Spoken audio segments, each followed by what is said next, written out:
We're at the EEI conference in Hollywood, Florida, talking to energy leaders about hot topics in the space. Here to break down more about AI data centers and how his company is leveraging AI to improve customer reliability is Pedro Pizarro, CEO and president of Edison International. Pedro, welcome. Thanks, Ashley. Great being with you.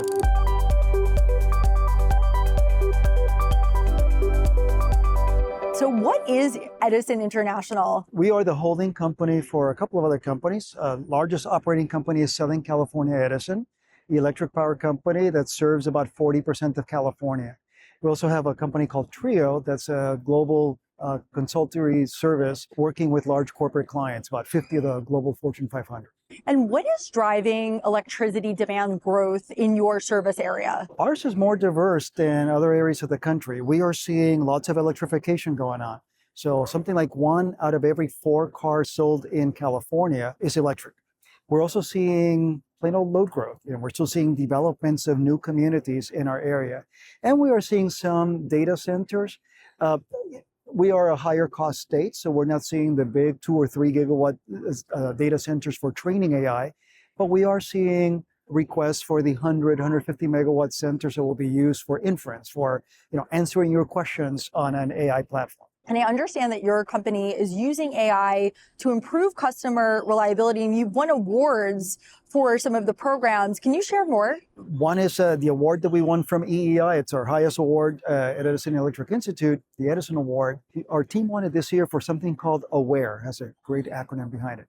But what it is it's taking data from multiple kinds of sensors across our distribution system, and it's fusing that data together. And it's a lot like maybe your smartwatch might be detecting your temperature and your heartbeat, etc., and giving you a warning if it thinks you might be running into trouble. Well, similarly, by fusing all that information and using AI with it, we're able to do 2 things with AWARE.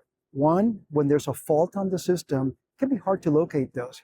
Well, this tool can help to locate those faults really quickly so we can then send workers to the scene. The second thing it does, though, is it can predict faults. Like a smartwatch may say, hey, watch out, you might be having a heart issue now. Well, it can predict where and when a fault might take place. And that's huge, right? Because it helps us to prepare the system, go take care of issues before they arise. And of course, wildfires are a devastating reality in Southern California. What are you doing to protect the grid from wildfires? Let's just start by saying 2025 has been a heartbreaking year in our community. And it was the Palisades fire that impacted parts of the Southern California Edison area, but not related to utility infrastructure. Then there's the Eaton fire that impacted the Altadena community. Actually, I live in Pasadena, right next door. My wife and I have been there for 37 years. These are our neighbors, it's our community, and many, many homes were lost. And our SCE's equipment may be connected with that fire. We think it's likely that it may be found to have been connected with the ignition. Haven't concluded that yet. But we are moving forward with helping the community rebuild more quickly. We have a direct claims program that we've launched to help folks go through the process and start rebuilding their homes and their lives more quickly. But to your question, what are we doing to help prevent future fires? This has been a journey since 2017, when the first major catastrophic fire started happening in California. And since then, Southern California Edison has moved very quickly to redesign the airplane while in flight. Just to scale it for you, by the end of this year, 90% of all distribution wires in high fire risk areas will have been hardened, more than 90%. In these 6 years or so, something like 6,800 miles of distribution wire have already been replaced, from bare wire to insulated wire or covered conductor, which can help mitigate fire risk. We've also done things like add equipment like fast-acting fuses that can help take energy out of the system much more quickly, reduce the chance of ignition when there's a problem on the system. Say a driver hits a pole. We have added telemetry like weather stations that can help look into conditions like wind speed, humidity, etc., high fire risk conditions. We've added high definition cameras that firefighters can use to look for early signs of smoke and send their crews there.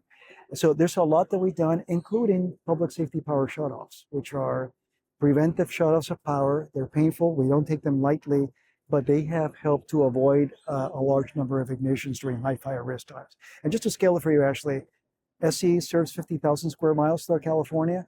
27% of that territory is deemed high fire risk. And what have your takeaways been from EEI so far this year? A lot of discussion at EEI about load growth. Again, in our area, it's electrification, it's addition of homes, a little bit of data centers. In other parts of the country, it's a lot of data centers. It's the re-onshoring of manufacturing. This is the first time our industry has seen meaningful load growth really since the post-World War II era. For Southern California Edison, we're seeing some between 1% and 3% growth per year in the next several years. We think we'll see as much as 50% growth by 2035 and nearly doubling by 2045. For the industry, it's all about how do we make sure we can meet that load. We believe we can, but we will need help from partners, including from government. And siting and permitting reforms be one of the most important tools to help us get there. Part of the discussion in many states is also what's that partnership with data centers as they look at building in different communities. And then, the other big topic is affordability. We're living in a time of a lot of economic stress for many of our customers. As power companies, we do a lot to maintain affordability. And in the case of our own company, there's been work for over a decade to improve processes, use technology, now use more AI to maintain cost trajectories at a reasonable level. Over the last 30 years, Southern California's system average rates have gone up right about our inflation. The last 5 years, it went up higher than that, faster than that, due to market conditions, the cost for purchase power, as well as the wildfire mitigation investments that we needed to make, some other drivers. But fortunately, over the next several years to 2028, we see a return back down to inflation level cost increases. System average rates going up between 2 and 3%.